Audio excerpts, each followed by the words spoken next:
could have been the big story of the day, but it wasn't to be. The decision on fuel prices has been postponed yet again. No decision was taken at the Empowered Group of Ministers meeting today. Many members of the Empowered Group were not present. The EGOM will meet again soon. That's what the Finance Minister has said.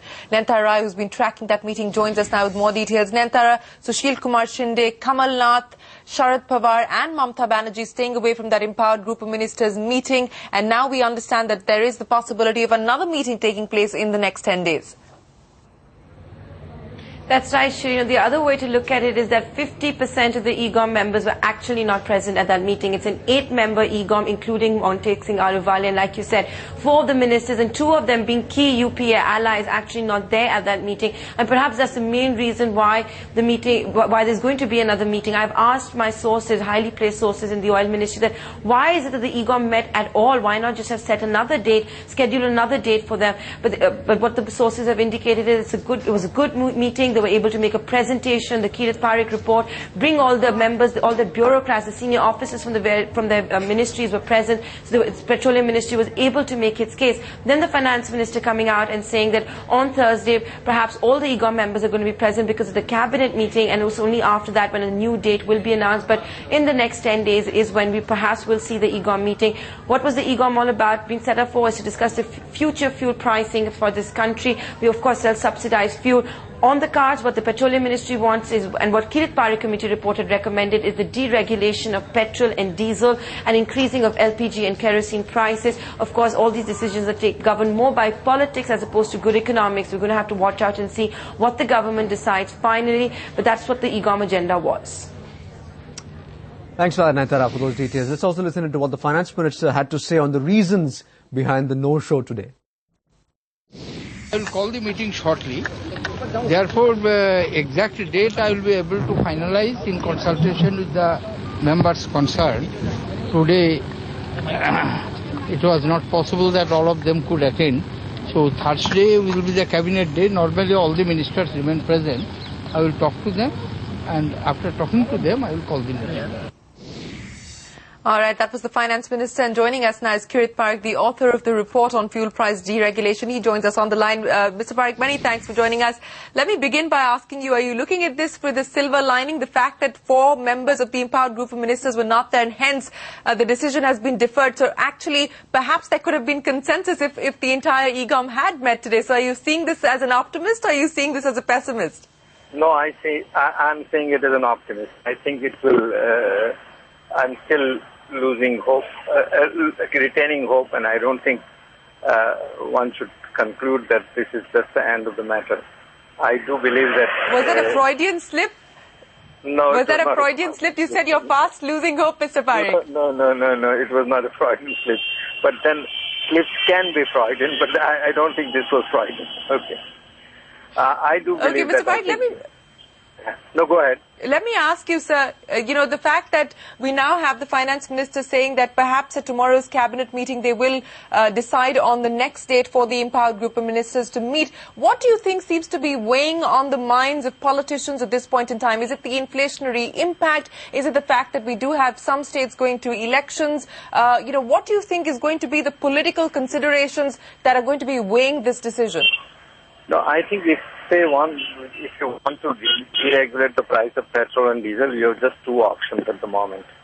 One is indeed to raise prices to make them comparable to that reflect the international prices. Other is to keep the consumer prices the same level and reduce the subsidy. Reduce the excise on petrol and diesel, which would really mean that, and there is that much play available in the excise at this stage. Of course, that will mean that there is a loss of about 20,000 crores in the excise revenue for the whole year, which I think, given the fact that we have got under this G3 auction bonanza of 35,000 crores, more than what the government was expecting, it's possible to bear that. So if you want to deregulate, these are the 2 options. One can say, okay, I'll wait for another 10 days or 15 days, let the price come down so that I can deregulate without raising the prices and without lowering the taxes. This, I think, is just hoping. And prices may go either way. I mean, we know that it has been very difficult to predict prices. We have done all kinds of studies and found that prices are not predictable. Mr. Parekh, I want to pick up on a point that you just spoke about, and that is an interesting one, and that really is as far as the excise is concerned. You're saying at this point in time, on account of the revenues that the government has got on the 3G auction, they have a little more fiscal room. Do you think that would be the preferred route? Because then you're not really passing on the burden to the consumer. So in that sense, it doesn't become a political hot potato. Do you think the excise route is going to be the more preferred option at this point in time and the easier one to do politically as well? This would seem to me so, because whatever you reduce in excise, you're giving it back as under recovery, or it's the same thing. So it's not an additional burden on the government. But indeed, of course, if you reduce excise, if you raise prices, you get more, and not reduce excise, then you have more income. You have larger fiscal space available. Mr. Parekh, some of the experts that we have been speaking to also make a point about the fact that the method of calculating under-recoveries by most of these oil marketing companies are perhaps a bit exaggerated. Where would you stand on that front?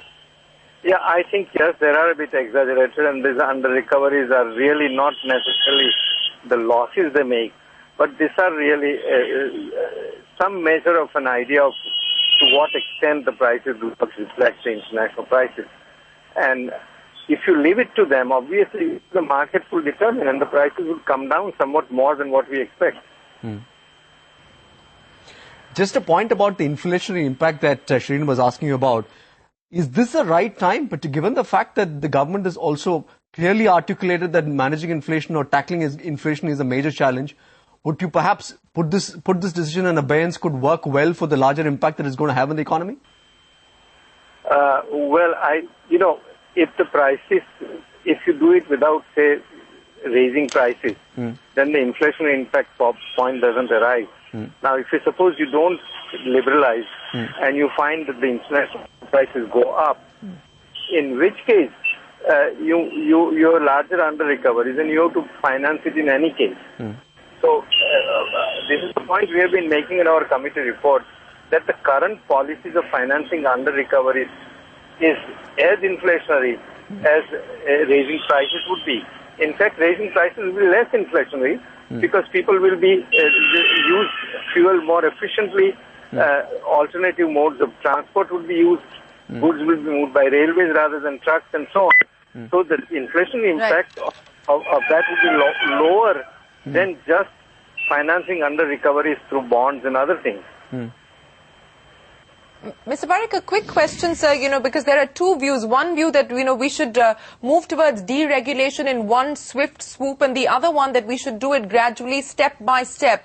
At this point in time, given the political sensitivities, given the kind of burden that consumers will have to bear, which do you think is the preferred route and which one would you support? A partial deregulation, a step-by-step deregulation, or a one-shot towards deregulation? I would prefer the one shot towards deregulation, simply because, a step-by-step process, every step would be an agonizing discussions among the allies, and the same kind of political capital you will have to spend to get anything done. So it would become perhaps a never land. All right, Mr. Parekh, hopefully it won't be a never land, and hopefully that Freudian slip will not hold true, sir. But many thanks for joining us on CNBC TV 18. Appreciate your time. Kirit Parekh there, the author of the Kirit Parekh Committee report on oil pricing deregulation. Remember, this was supposed to be the big ticket event that took place, the Empowered Group of Ministers meeting, but inconclusive, no decision either on deregulation or a fuel price hike, at least at this point in time. The finance minister saying perhaps the next meeting could take place in the next 10 days or so. 55 years after the Bhopal gas tragedy claimed 15,000 lives, the city is still fuming. A local court today convicted 8 executives of Union Carbide India and sentenced them to 2 years of imprisonment. The guilty have been granted bail and released on submission of a surety of just 25,000 rupees. Harsha. So has justice been not just delayed but denied for the victims of India's most horrific industrial tragedy? Sunita Narain from the Centre for Science and Environment and Supreme Court Advocate Mukul Rohatgi join us. Many thanks for joining in. Sunita, it's taken 25 long years for justice to be delivered, but what have you made of the fact that 8 accused have been convicted for criminal negligence? What has come as a much delayed and diluted sentence? You know, Harsha, this is exactly what the activists in Bhopal who have been fighting this really long battle for the last 25 years are saying today to all of you, to the whole world, that this is not justice. This is a travesty of justice. It's too late and it's too little. And it's particularly important for us to recognize this, given the fact that the tragedy of Bhopal continues to happen. There are still victims of Bhopal, that the chemical disaster happened 25 years ago, and yet, even till today, there is toxic contamination lying in the factory of Union Carbide. India clearly just has not learnt any lesson of how it will deal with a disaster like Bhopal. Mukul Rohatgi, you know, a lot of people are saying the judiciary has failed us as far as this particular case is concerned. But, you know, look at the statement that's been put out by Union Carbide, very clearly saying by the requirement of the government of India, the Bhopal plant was detailed, designed, owned, operated and managed on a day-to-day basis by Union Carbide India Limited and its employees. So all the appropriate actions from Union Carbide India officers and those who actually ran the plant on a daily basis have appeared to face charges. So, you know, it's the Indian management, it's the Indian team, and they've actually been convicted. What do you make of this? I think this entire case has been a mockery of justice. Thousands of people have died. The compensation has been paltry. And I personally think that not only the judiciary is at fault in having such a delayed trial, but equally it is the fault of the government of India. They have done nothing in the last 25 years, either from learning from this horrifying Holocaust which happened in 1984 and not making any relevant laws which have strict liability, where nothing need be proved if this kind of gas has escaped into a city. But the most ironical thing I find is that big fish are not there, they have got away. This is the case of strict liability of Union Carbide USA. Union Carbide India, these officers, and Mr. Mahindra, who's today 85 years of age, punishing them is not the real thing. We should have ensured the presence of the persons in power of Union Carbide who were Americans, that they should have come here, we should have dealt with it in a diplomatic fashion, we should have brought them to justice. They are responsible. Nothing has happened. The government is also faltered. I don't know whether it's because of lethargy or whether it's because of American influence, that nothing has happened. According to me, this verdict is no verdict. There should be strict liabilities, which in law mean that if a Holocaust of this nature happens, nothing need be proved. This is proof itself. This is what should have happened. Given what you are saying, Mukul Rohatgi, what is the recourse to people of Bhopal, people who have taken to the streets, people who are saying that this is a mockery of the judicial system in India? You know, you've just spoken about the role that the government has actually played. And once again, I'm going to go back to the Union Carbide statement, very categorically saying Union Carbide and its officials are not subject to the jurisdiction of the Indian courts, since they do not have any involvement in the operation of the plant, which was owned and operated by UCIL. What recourse do the people of Bhopal have at this point in time, 26 years down the line? See, according to me, two things should have been done.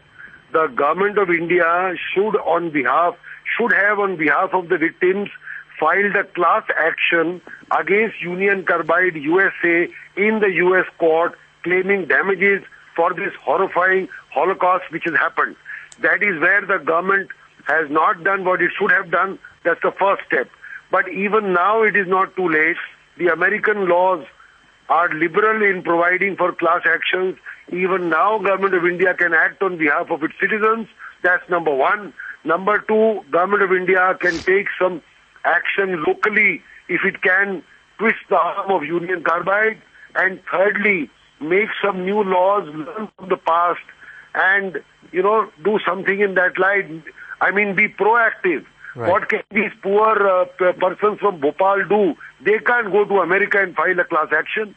Right. And lastly, I think the people of Bhopal should catch their representatives in Parliament, their ministers, shake them up and say, what have you done for us? If not anything, do something now so that you can wipe a tear from some eye, if not all the eyes.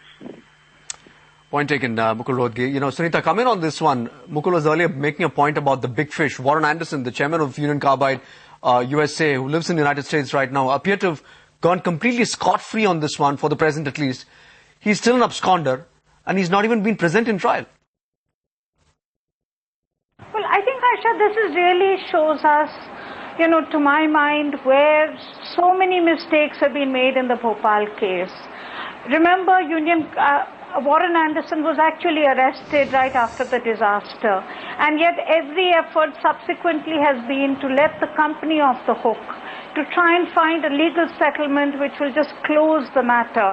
Now, all that would even have been possible if the matter could have been closed. And I think given the fact that Warren Anderson today is an accused or is an offender, can certainly be something which at least helps us to put on record that here is a matter which was really dealt with extremely unfairly in India. And I want to say that this is very important for the entire world, because it's not just about India.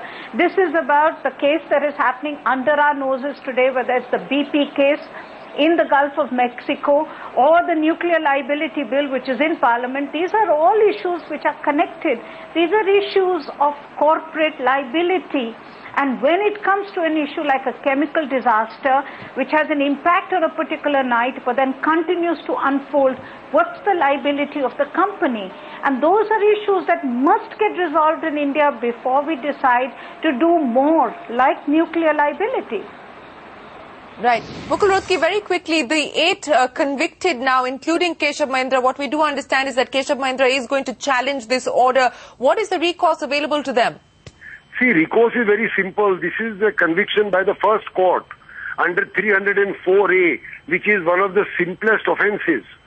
And obviously, after the offence there is a conviction, the first court has the right to grant you bail to approach the higher court. And then the wheels of justice will move ever so slow. It will go up to a higher court. It will remain pending for years. According to me, this whole thing is a farce. Why did not the government of India move diplomatically to extradite Mr. Anderson? I mean, we have gone against Mr. Healy, who was responsible for the Bombay blast. Why could not, 20 years ago, somebody do something in a diplomatic fashion, in a proactive fashion, where more than 10,000 people died and 50,000 people have been maimed for generations? What was government of India doing? I mean, it's all very well to put the blame on the court, but the court functions in a limited sphere. The spheres of diplomatic channels, the spheres of, governmental contacts, the sphere of extradition is clearly, squarely in the ball of the court. The ball of the government, I'm sorry. So therefore, it is really the fault of the government more than the court. What can a poor magistrate do? He can't physically go and get Anderson unless the government acts. Right. There are going to be tough questions that the government of India will have to answer. Mukul Rohatgi, many thanks. Appreciate you giving us your time here on Cnbc TV 18. Sunita, Narain, thank you very much indeed for joining us on What's Hot. We've completely run out of time on this show, but we